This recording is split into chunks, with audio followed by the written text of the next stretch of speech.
Can you hear that?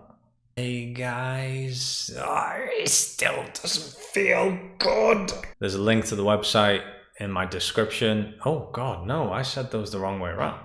In this video, we're going to talk about what self-love is, learn if we're actually, oh, I wasn't looking at the camera. I should do that again. I'm going to do that again. That can be a great intro. In this video, we're going to learn about what self-love is, if we're doing it, and if we're not, how we can start doing it.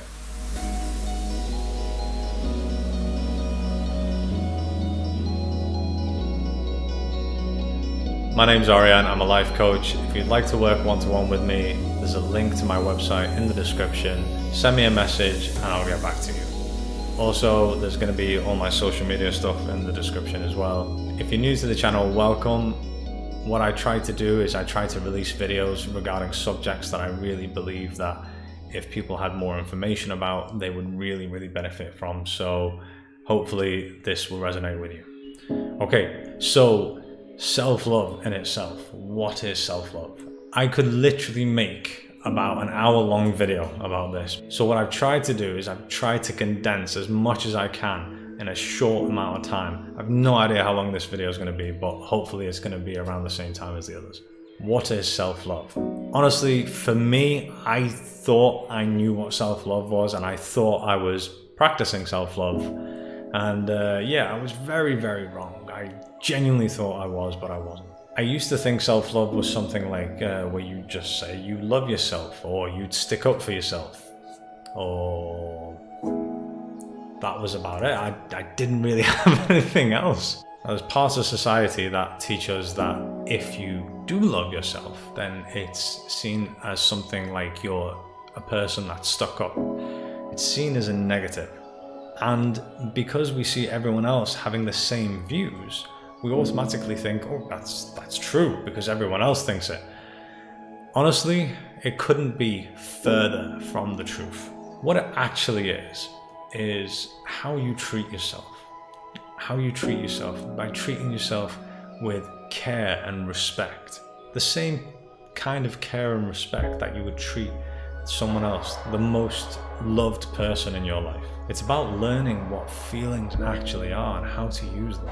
It's about being able to get to the place where you're enjoying your company the same amount than someone that you really love and to love being around as well. My entire life has changed so much from simply learning about what self-love is and applying that to my life. I used to speak to myself so terribly all the time. I never saw myself as someone with any true value. What I came to learn was that I thought I loved myself, I thought I liked myself, but I actually really hated myself in so many different ways. I hated my body, I hated the way I spoke, I hated the way I sounded when I spoke. I've learned that I never used to like myself, and I've also learned that a lot of this was happening in my subconscious. It's insane how much the subconscious affects us in our daily lives. If this is something of an interest, hit like, tell me in the comments, and I will make a video about the subconscious. For the sake of what we're talking about now, we're not going to talk too much about it, we're just going to understand it. So, what is the subconscious? Pretty much most of you is in there. It's more you than the conscious side of you. It literally has everything stored in there. It's never off. All the letters and meaning given to the noises I'm making we call words come from our subconscious. Humans have thousands of thoughts a day. Some believe it's around 6,000, some believe it's around 80 to 90,000. Now, usually about 80 to 90, again, some believe 95% of that is happening in our subconscious. So basically how something gets in our subconscious, I'll use the example that I've used before of learning how to drive a car. When you first get in a car and you're learning how to drive, you're consciously looking around. I need to look in that mirror, I need to hold my hands 10 and 2, I need to be very careful, put it in first gear, second gear, oh now I've got to do the clutch. Now over time, when you repeat that over and over again, you don't ever need to think consciously about what you're doing. That's because now it's moved into your subconscious. It's happening in the background without you consciously needing to think about it. Just the same way all of these words that you're understanding without needing to think about it, you're understanding. They're all in your subconscious. You're not actually thinking about the words that I'm speaking and trying to think, oh, what does that mean? What does that mean? They're all in there. Now, we also need to talk about our beliefs. So, what is a belief? A belief is a thought that has been thought over and over again so many times that eventually becomes a belief. Some of the beliefs that we have about ourselves make us treat ourselves the way we do. For example, if you believed someone was a thief versus someone else who you didn't believe was a thief, automatically you would treat that person different to the other person.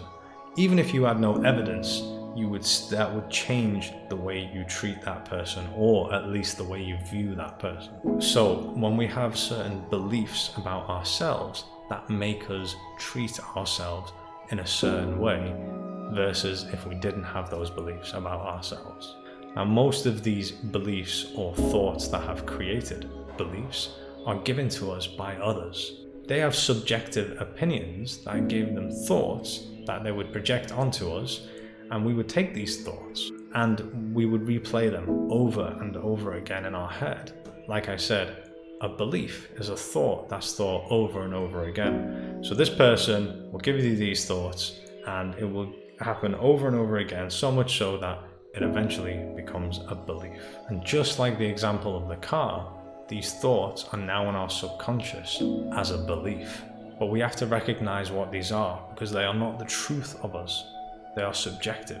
At the neuralist part of our mind, which is the learning part of our mind, at the core of it, we have our feelings. So that means we actually learn in an experience based on how we felt. We have many different experiences in our life, and we give these experiences meanings. Now, these are very subjective meanings that carry a lot of subjective beliefs from our past. Remember, these are beliefs that have been given to us by others. So if a person was to put themselves out there to try and attract a mate time and time again, and they were to get rejected time and time again, more often than not, the meaning that we would give to that interaction or experience would back up and support the belief that we've had and we keep going over in our subconscious mind in the background. The thought that I'm not good enough to be loved, happening over and over again in our subconscious mind in the background. When we get rejected at a moment of vulnerability, which is most of the time in these scenarios, our ego actually uses that experience as to try and convince us that that's the truth. It actually does this as a way to keep us safe. This is how our ego protects us, and it's kept us safe like this from the beginning of our lives, all the way through our childhood. Now, we don't need to be angry at the ego for this, because it's actually done a great job at keeping us safe. What we can do is we can start taking control more of the thoughts that we're having on a regular basis, be more aware of the thoughts. We can actually change the beliefs that we have about ourselves. When you learn that you've basically been on autopilot this whole time, and you've basically been your ego trying to keep yourself safe this whole time, you can start looking at yourself in a different way, which is how we start to change a belief and take more control of the thoughts that we have. I've actually done a video that can really help. It's the power of observing yourself, and in that we talk about observing your thoughts, so I'm going to link that up in this little slidey out thing again, and I will also post the link in the description as well. All this started when we started learning about things like our feelings, our desires, what's okay, what's not okay, basically our childhood. Most of the beliefs that we carry today stem and come from our childhood. That's where most of our beliefs actually come from. In the 1600s, we introduced a form of social control that targeted children, which was the good behavior reward, bad behavior punishment method. Now, this was very needed at the time in the 1600s, as things were very different, and it was a great way for maintaining social control. But this is actually very subjective, based on how our caregivers think we should behave as human beings. Now in the 1600s, this was very necessary. In today's world, it's actually very outdated and something we're learning that's causing a lot of issues. Now this doesn't necessarily mean your caregivers are bad people. This is something that's been going on with every single generation from the 1600s. So every single human you've known has gone through this, and it's actually getting better and improving. Again, this whole subject can be talked to death about. So what I'll do is I'll make another video about this. So again, subscribe and keep your eye out for that video. So let me give you an example of what we're talking about here. Let's say there's a child, and in the moment something happens, that child becomes very angry and acts out.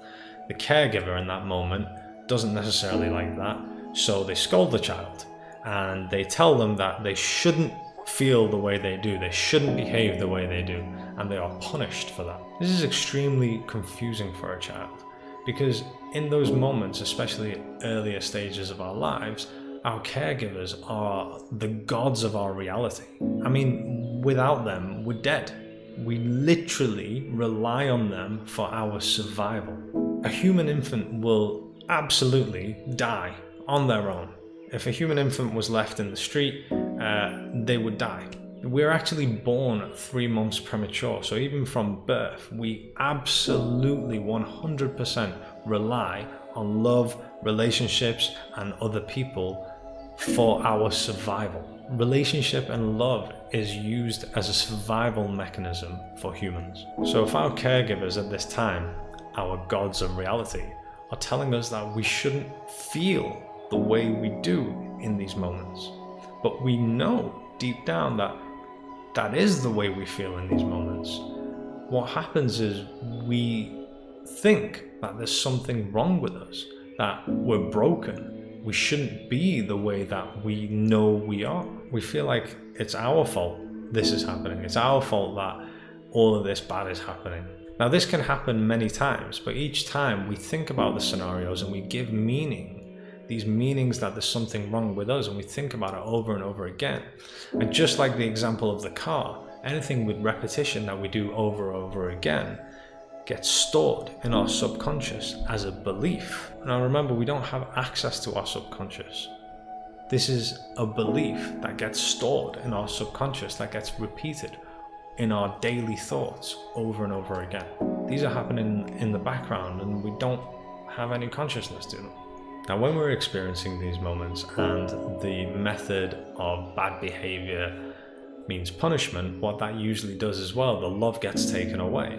Now our survival mind and our logical mind work very different. In those moments, our survival mind kicks in. And again, our survival mind doesn't need logic. So in those moments, it can be quite traumatic for us. Trauma itself has a very different meaning to what most people think it is. We only associate the word trauma when something really big happens to someone, but that's not the case. Trauma happens to everyone so much more than you would think. It's a very normal human reaction, especially when the survival mind kicks in. It's a way that we keep ourselves safe.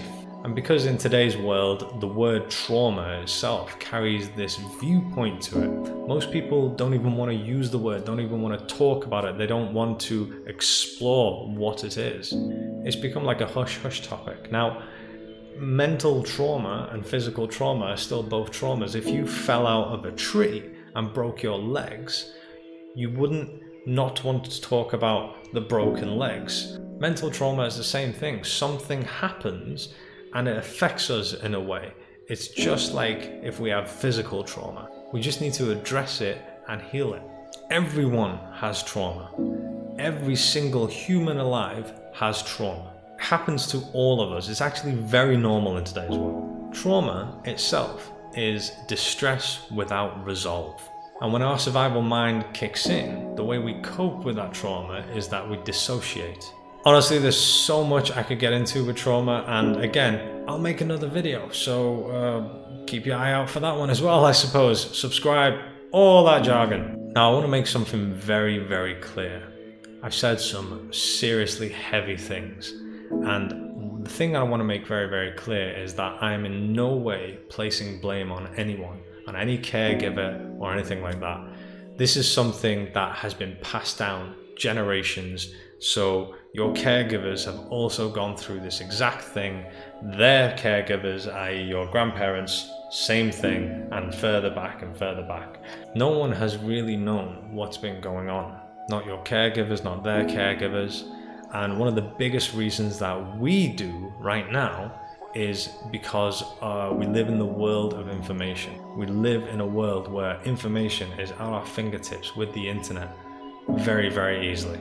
This is actually all relatively new information for human beings. So I guarantee you, if we were in the same shoes of our caregivers, we would have done the exact same thing. Now I know there can be anger towards caregivers, especially when finding something like this out, but they have been suffering from the same thing, and this isn't something that just goes away itself. This is something that you have to work on in order for it to heal. So if this is something that they don't know about, they're still suffering from it. All of these things that I've talked about play their own roles into why or how we don't love ourselves and have the beliefs about ourselves that we do. I remember when I first started learning about this and I thought, right, I'm going to start making my way towards loving myself. My therapist told me to literally look in the mirror and tell myself that I love myself. And I remember the first time I did it, I was like, I love you. Oh, this feels weird. It felt super, super weird to me. I don't even think I got the full words out. I was like, I love, and it made me feel really, really weird. Another thing he told me to do was to look in the mirror and in the moments where things were really, really hard, which is the child that's basically crying, to basically look in the mirror and say that it's okay, to try and comfort myself, to learn how to comfort myself. And the first time I did that, I remember I had to pull over in a car, and just the rear view mirror, I was looking in that and I was trying to say, it's okay, and none of it felt right. Like, it just felt so weird and so off, and nothing felt right. And I didn't know why it didn't feel right. But I've come to learn that the reasons it didn't feel right is because it was going against my subconscious beliefs. So as I was saying these, I was getting these weird feelings coming up, because it was literally like my subconscious was like, no, I don't believe that at all. Like, nah, not having it. So we could really, really talk this to death, but let's move forward now. What do we do, and how do we start loving ourselves? Now, there are so many different things that you can do. Literally, I don't even know how many different things you could do, but I'm going to talk about the things that I did to myself and the things that I found to be the most useful. I tried to talk to myself differently at first. I was like, oh, no, I'll talk to myself like this, no, like this. It wasn't really working. Sometimes it was, but most of the time I wasn't really feeling it. And I kind of like got this idea. I was like, all right, well, who do I love in this world? Like, how do I treat them? How do I speak to them? And I had my son come in my head, and I was like, that's it. I'm just going to talk to myself the same way that I speak to my son. I tried to talk to myself different at first, but it was a struggle. I tried a few different things. I didn't feel right. It didn't feel good. Honestly, the easiest way that I figured out how to do this was to treat myself the same as I treat my child. Speak to yourself the same way you speak to the person or people in your life that you love the most, that you respect the most. How do you treat them? How do you speak to them? Start doing that to yourself. That is a great place to start. We're never going to instantly get to the end. We're not going to snap of the fingers, feel all right, we're treating ourselves great. So we need to start somewhere, and this is a very good place to start. We react the same way when we speak to ourselves as if someone else was speaking to us. Think about that for a second. I'm going to say that again.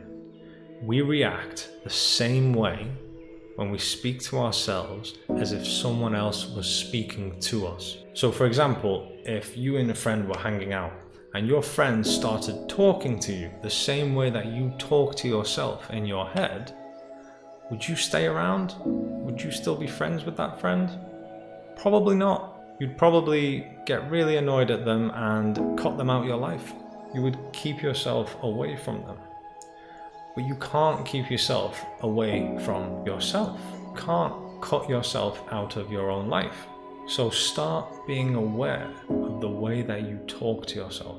Literally, in every moment of the day, in any scenario, be unconditionally forgiving for anything that you've done or are doing to yourself. This is how you show yourself unconditional love. We do things based on the beliefs we have because of the experiences we've had. So if we didn't go through those experiences, we wouldn't do these things to ourselves. Learn how to forgive yourself. It's not your fault. You react the same way any human would react if they would have gone through the things that you have gone through. And I'm talking about every moment.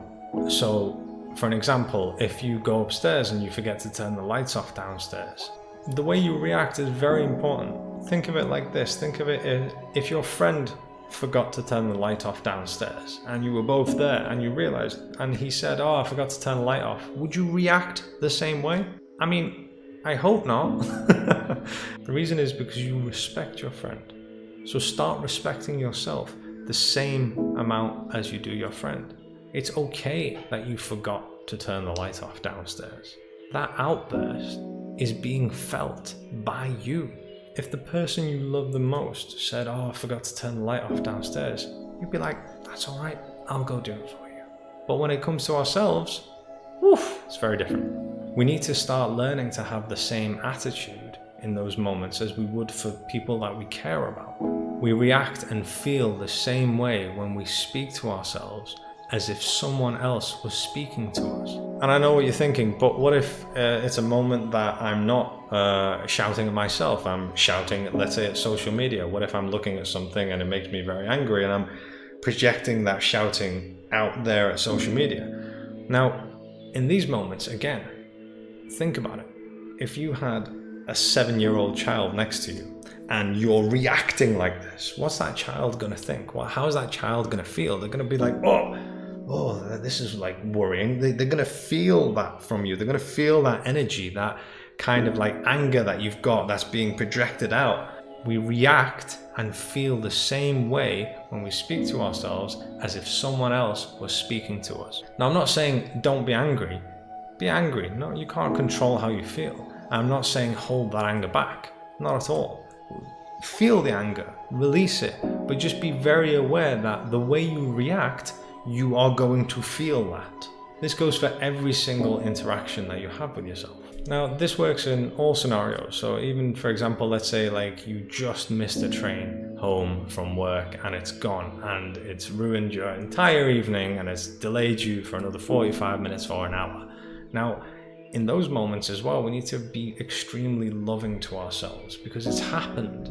It's happened. Making ourselves feel like that is not going to bring the train back. I remember I was in the gym and I was listening to SoundCloud, and with SoundCloud I've not paid for it, so once the song finishes it'll go through an advert before it gets to the other song.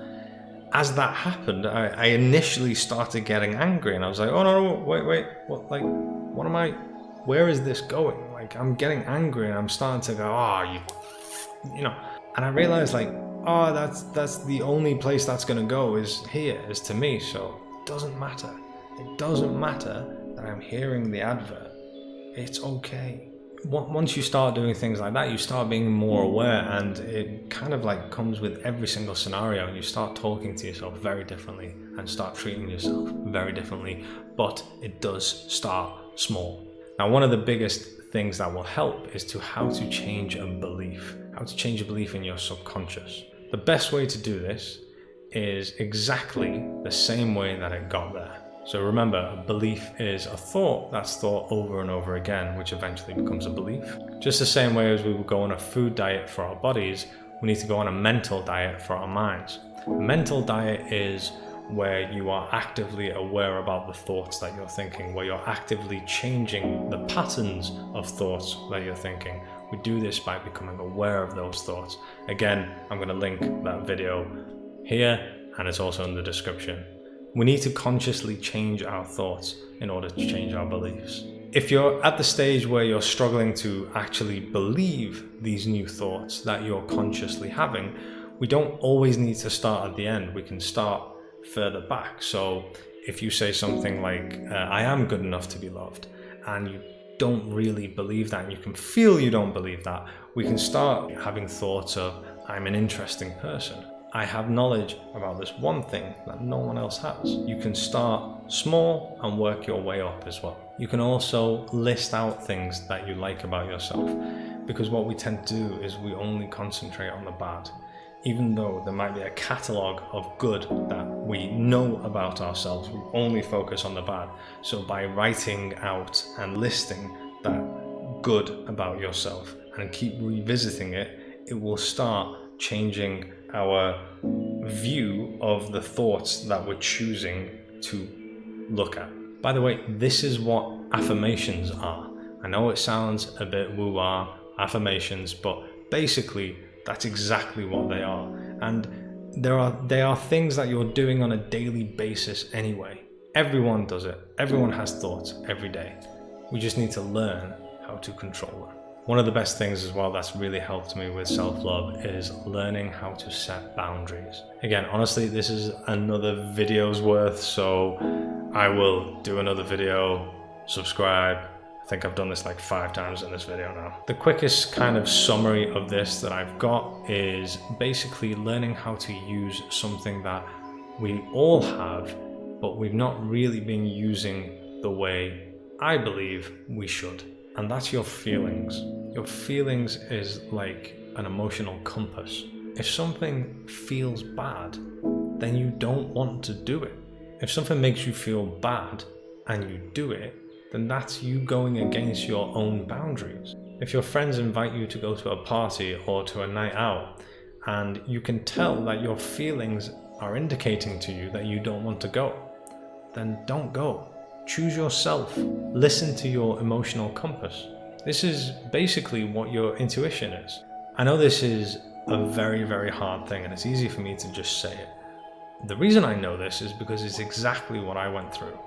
This was me at first. Because of the subconscious beliefs that we have in these moments, we feel like if we don't do what's being asked of us, then we won't be loved. This is what we've learned. And we grow up and we take this into our adulthood. This is actually a huge reason why there are people pleasers. This is where it stems from. This belief that I need to change myself in order to be loved. So just like in my childhood, I will go against how I feel because the way I feel isn't right. This was one of the hardest things I've ever had to do, but that doesn't mean it's impossible. And every single person, no matter what stage you're at, can do this. You can get to a place where you can set boundaries and choose yourself over others. Since learning everything that I have, there are 2 things that I hold highest, which I believe everyone should do. The first one is authenticity, and the second one is self-love. Now I know what you may be thinking, and it is really hard. Sometimes you know that you're not meant to do this thing and you don't want to do it, but you just can't bring yourself to say no. You can't bring yourself to go with what you're feeling instead of doing what you've been doing this whole time. So in those moments, a really good thing to remember is that if we are deciding to go against our feelings in that moment, we are choosing to go against self-love. We are choosing to go against authenticity. And if we're choosing to go against self-love and authenticity, that is the exact opposite direction of healing. So we need to get to those points where we recognize that we're choosing self-love, as self-love takes us to the direction of healing. You can 100% get to a place where you are on your own and things aren't the way they are. Those feelings, those thoughts in your mind aren't happening. You don't feel the way you do. You can 100% get to a place where you spend time with yourself and you're really happy and you're excited and you're enjoying life.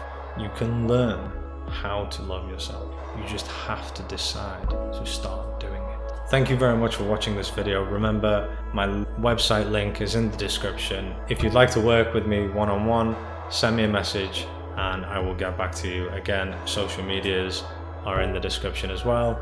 That's all I've got in this one. Again, don't forget to like and subscribe. I probably will do more videos regarding self-love after there's so much that you can fit into this. Keep an eye out for those. Have a good one, guys. I'll see you next time.